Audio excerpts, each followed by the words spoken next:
Alabama ran into a buzzsaw, but their defense has work to do. Okay. Alabama's defense against Georgia the week before, sitting there early in the second quarter, they're up 28-0. And from that point forward, from that moment, really since they forced the safety against Carson Beck, since they forced the safety there in the second quarter to give them a 30-7 lead over Georgia, it just hasn't been the same. They've had a difficult time getting off the field. Fourth down conversions were a huge problem against Georgia. Third down and fourth down conversions were a huge problem against Vandy. The biggest stats in this game, it's pretty simple. One, Vandy had 75 offensive snaps. 75. Alabama had just 45. That is significant, especially when taking into account Alabama in the second half alone against Georgia had to defend 55 offensive snaps. So the last 6 quarters, Alabama has had to defend 130 snaps. That's a lot. You look at the time of possession, also a pivotal stat in this one. The Doors had the ball for 42 plus minutes. Quick math would tell you that means Bama had the ball under 18.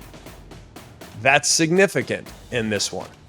Others of significance that are always a thing, turnovers. Okay? Bama had 2, Vandy had none.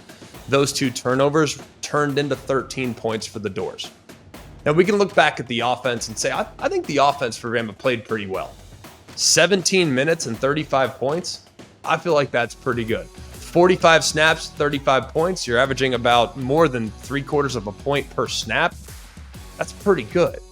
Granted, yeah, have the tip ball interception that goes to the house, disappointing. Have the fumble where you don't see a guy coming off the right side, also disappointing. But for the most part, if we're summing up the performance for the Tide, the offense did their job.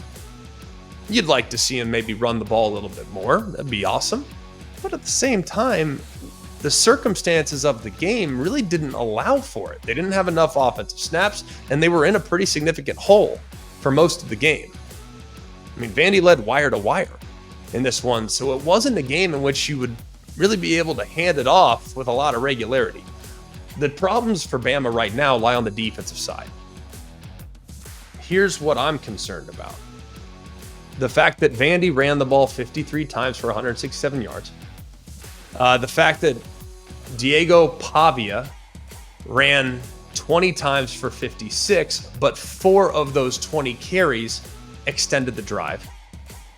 I think you also have to be concerned about how efficient he was. And then more importantly, on critical down and distance.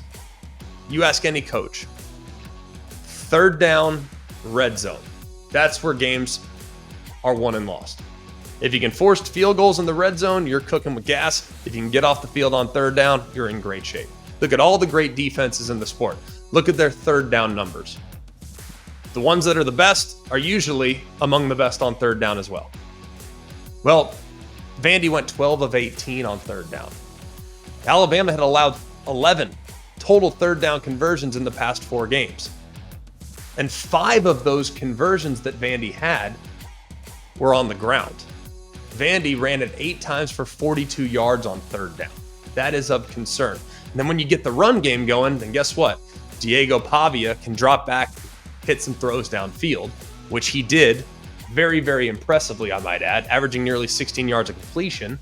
He hit his first 5 passes, finished the game by going 10 of 11 in the second half for $156. They didn't sack Diego Pavia, and they recorded just 7 total pressures. They also had some self-inflicted mistakes. They had a couple penalties that kept drives alive. They had the double number, which was an issue, extended the drive again. Alabama's got a lot to clean up, but I think the biggest thing is when you're playing against a triple option offense, which that's kind of, they're not your traditional Navy, Army triple option, but it's an offense that is rooted in triple option principles. You got to play your keys. Alabama didn't do that very well, and Vandy did a masterful job of executing. shovel passes, jet sweeps, motions, hitting it on the motion, misdirection, opportunistic play calling on 4th and short, hitting that for a touchdown, winning some one-on-ones. Vandy was just the better team, which is why Bama ran into a buzzsaw. But there's a lot to clean up for the Tide as they move forward if they still have SEC and national championship aspirations.